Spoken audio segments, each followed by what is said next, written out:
Hey, this is Armel. I've been watching YouTube these past few days, and I seen that Eyes and Ears Tactical, uh, my man White Rambo USMC, aka Jason Ewan, my man Tactical Skill Unit Defense.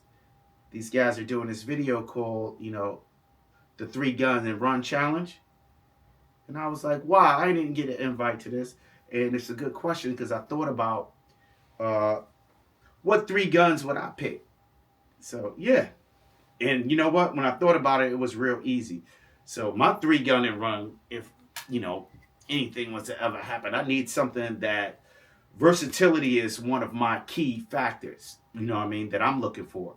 So that versatility would be, you know, would influence my choices in firearms. So the first thing would be which pistol? I mean, brothers love pistols. You know what I mean? Brothers tend to have a bunch of pistols, because they fun to shoot, highly concealable, But as far as all around multi-purpose, grab one and go. This is what I would pick. This here is clear HK VP9 Tactical. Striker Fire is kitted out with the Trijicon RCR Hollow Sun PID. I thought this looked good. I was messing with other lights, but when I put this on it, it just blended with the aesthetics of the firearm so daggone well. And I know people have things about light, and I'll probably do a video about weapons mounted lights because there's a lot of bad information out there. You know what I mean?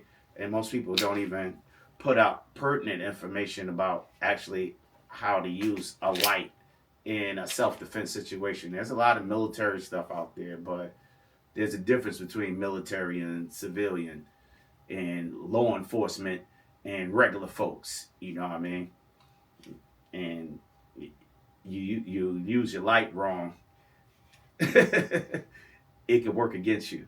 So yeah, I'm gonna do a video about that one day when I get my stuff together.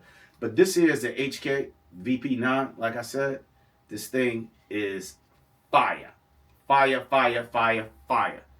You know what I mean? Trijicon RCR Hollow Sun PID. This thing is the fire. You know what I mean? Got the not YouTube compliant extended magazine. Always ready to go. There's multiple. I just picked the one that was unloaded. But yeah, this is the first gun, the pistol, HK VP9 Tactical.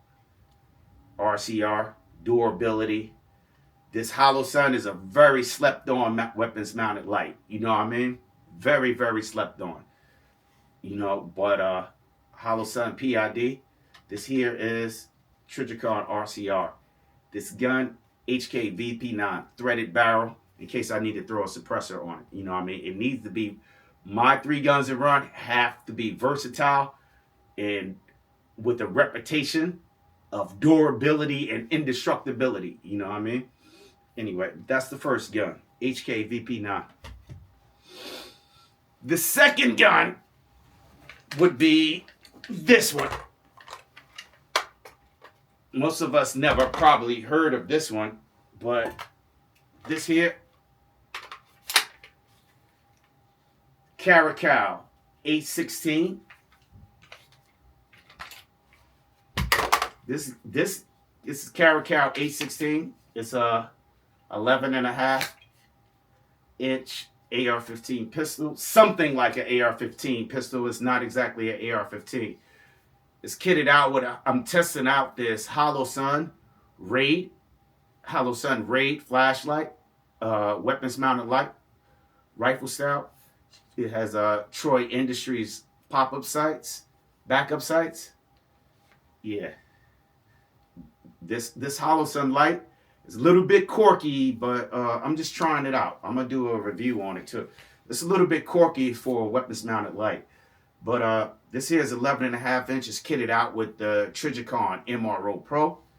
Like I said, my systems have to be reputable, durable, indestructible. You know what I mean? Because I can't afford for my tools to fail. So, or it has to be have a reputation indestructible. This Caracal 816 has a history and a lineage of the legend that stems from the legendary HK 416 and the SIG 516. It had the same designers, the same mommy and daddy, basically. And over the time, from going from company to company, these designers made improvements and upgrades to what they wish they had at HK and what they wish they had at SIG.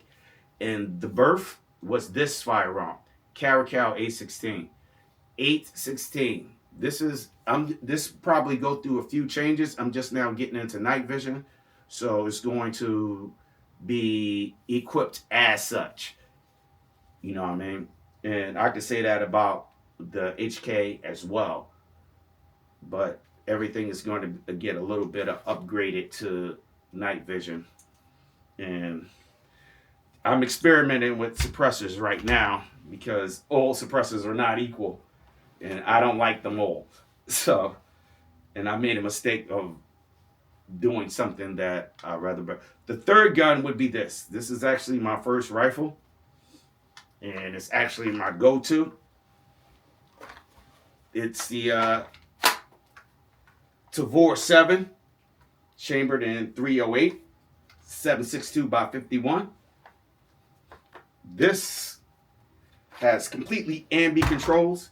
It's kitted out right now with the SIG Tango MSR, but it's about to get upgraded because, like I said, I'm getting night vision, and I know all the cool cats like the LVPOs, and I've been experimenting with them for a few years now. I prefer a red dot and a magnifier personally. The LVPO, I found myself using it as far as in a 1 position and the maxed out being that this is 1 to 6, a 6 position. I'm not really into fine tuning and precision shooting. All the stuff in between, I don't. This is just my opinion. You know what I mean? And I know that there's a difference between military applications, law enforcement applications, and civilian applications. And for the stuff that I can imagine that I would need to do in a 3-gun situation, it's too many moving parts. It's too much. I don't need that much precision. If I need that much precision, I have to find somebody who's better equipped to deal with that type of sniper long range activity. This here is a 18-inch barrel, but as you can see, this 18-inch barrel is similar in length to an 11.5. It's not really that much. So an 18-inch barrel on a bullpup is the equivalent to a 12.5-inch barrel on something else. You know what I mean? See the length difference? I got both of them on my lap. This here is an 11.5-inch. This here is an 18-inch. So it's short, ready to go, and brings hell in case I have to go against. I have a lot of different types of ammunition for 308. You know what I mean? Some serious stuff, suppressed stuff, armor piercing stuff. So really, the versatility and the power that a 308 ammunition comes in is superb. So like I said, I'm looking for versatility and durability. This gun has a reputation of basically being indestructible. I've had this gun for many years, and many thousands of rounds been through here. And I must say, I've never had a single failure other than running it suppressed. I didn't adjust the gas because it has adjustable gas block. I didn't adjust the gas, and it didn't feed properly. You know what I mean? But absolute superb. It's about to get kitted up. I took the light off because it's about to get upgraded. Like I said, I'm getting into night vision, and the light is about to be upgraded. But that's my 3 guns that run. If anything was to ever go down, that's what 2 Hour for Life rolling with. Y'all take care. Peace. That's the Tavor 7 308. The Caracal 816 556. HK VP9 9mm. Thanks, y'all. Just looking forward to expanding myself in the community. There's a lot of people that I won't know, and I have a lot of information I want to share on, and a lot of opinions. A lot of my stuff is completely unorthodox, and I don't really roll with the cool kids. I just do my own thing. But where I'm from, we always say each one teach one. So the more I learn, the more I like to share. Take care.